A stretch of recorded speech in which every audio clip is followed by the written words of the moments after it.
ஆப்கி அதாலத்துல ஷில்பா ஷெட்டி மீது உள்ள குற்றச்சாட்டு. இவங்க பல பேரோட இதயத்தை உடைச்சிருக்காங்க. ஷில்பா, நீங்க உங்க வெப்சைட்ல இமெயில் அட்ரஸ் கொடுத்திருக்கீங்க. ஆமா.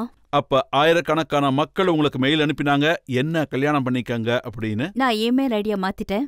இப்போ ஒரு இமெயில் ஐடி இருக்கு. நான் என்ன நினைக்கிறேன்னா, அது ஒரு காம்ப்ளிமெண்டா எடுத்துக்கிறேன். ஒரு ஆர்டிஸ்ட் வேலை செய்யும்போது நல்லா இருக்கும். மக்கள் அந்த வேலைக்கு பதிலா அவங்க அன்பு கொடுக்கும்போது அந்த அன்பை மட்டும்தான் நாங்க எதிர்பார்க்கிறோம்.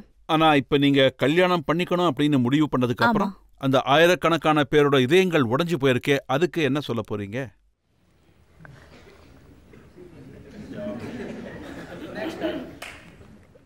அடுத்த டேட் எப்போ? இந்த மாதிரி ஆளுங்க இருக்காங்க. அவங்களுக்காக நீங்க குக்கிங் கத்துக்கிட்டீங்க, சமையல் செய்யவும் கத்துக்கிட்டீங்க. இல்ல, நான் குக்கிங் ஏன் கத்துக்கிட்டேன்னா, எனக்கு சமைக்கிறது ரொம்ப பிடிக்கும். இதுக்கு முன்னாடி நான் குக்கரி கோர்ஸ் பண்ணிருக்கேன். எனக்கு 14 வயசு இருக்கும். 10 வருஷத்துக்கு முன்னாடி ஸ்டார் டஸ்ட்ல உங்களை பத்தி ஒரு விஷயம் வந்தது. ப்ளீஸ் அந்த கேள்வி மட்டும் கேட்காதீங்க. Please please. நான் ஐ திங்க் நான் எப்படி என் வாழ்க்கையை வாழ்ந்துட்டு இருக்கேன்னா, நான் என்ன நம்புறேன்னா, எதையுமே திரும்பி பார்க்க கூடாதுன்னு. அப்புறம் கடந்து போனது அது கடந்துருச்சு. சரி, 10 வருஷத்துக்கு முன்னாடி இருக்கிற விஷயம் வேண்டாம். இப்ப நியூஸ் பேப்பர்ல பிரிண்ட் ஆச்சு, அந்த விஷயத்த சொல்றேன். ஓ காட், அது ரொம்ப ஸ்ட்ராங்கா போட்டிருக்காங்க. நீங்க என்ன சொல்லிருக்கீங்கன்னா, I am not a home breaker.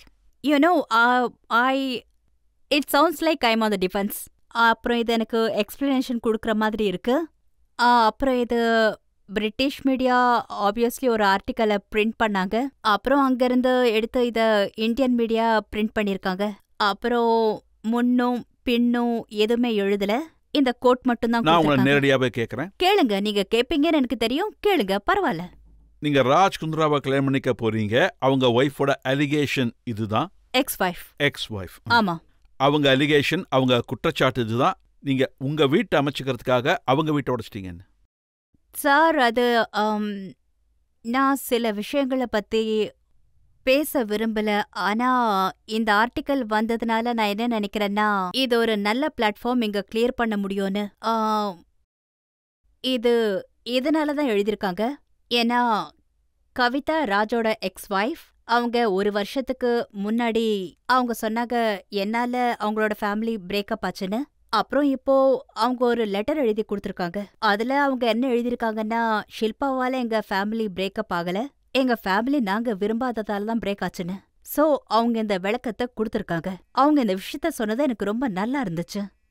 So அதனாலதான் நான் சொன்னேன், I was not the reason for the marriage breakup and that is why I said that line. ஆனா மீடியாக்காரங்க அதை எழுதல, கவிதா இந்த மாதிரி எழுதி கொடுத்தாங்கன்னு. அவங்க ஆப்வியஸ்லி இதை மட்டும்தான் எழுதியிருக்காங்க. இப்போ நான் ஃபேக்ட சொல்லிட்டேன் இல்லையா? Anyway, I just feel like ஆக்சுவலா எனக்கு விளக்கம் கொடுக்க வேண்டிய அவசியம் இல்ல. அது என்னோட பொதுவா மீடியா சார்பாக நான் உங்களுக்கு இத சொல்ல விரும்புறேன். உங்க கல்யாணத்துக்கு எங்க எல்லாரோட வாழ்த்துகளும் இருக்கு. உங்களுக்குன்னு ஒரு குடும்பம் அமையணும், நீங்க சந்தோஷமா இருக்கணும்னு நாங்க எல்லாருமே வாழ்த்துறோம். மேடம், என்னோட கொஸ்டின் என்னன்னா, செலிபிரிட்டியோட பர்சனல் லைஃப் பர்சனலா இருக்காது, எப்படி இருக்கும்? அதாவது உங்களுக்கு பழகிருச்சா இல்ல கஷ்டமா இருக்கா? சில விஷயங்கள் கஷ்டமா, சில வாட்டி கஷ்டமா தான் இருக்கும். சில நல்ல விஷயங்கள் இருந்தா மீடியாக்காரங்க எழுத மாட்டாங்க. அப்புறம் கெட்ட விஷயத்த மட்டும்தான் அவங்க ஹைலைட் பண்ணுவாங்க. நினைச்சாதான் கொஞ்சம் கஷ்டமா இருக்கு. ஆனா இதுவும் எங்க ஜாப்ல ஒரு பார்ட். சோ நான் அதை பெருசா எடுத்துக்கிறது இல்ல. ஷில்பா, நீங்க ஒரு விஷயம் சொல்லுங்க. நீங்க இந்த அளவுக்கு வாழ்க்கையில வளர்ந்துருக்கீங்க, உங்களுக்கு ரொம்ப நல்ல பேரு கிடைச்சிருக்கு, நம்ம நாட்டிலயும் சரி வெளிநாட்டிலயும் சரி. அதுல மீடியாவோட ரோல் இருக்கா இல்லையா? அஃப்கோர்ஸ். நான் என்ன சொன்னாலும்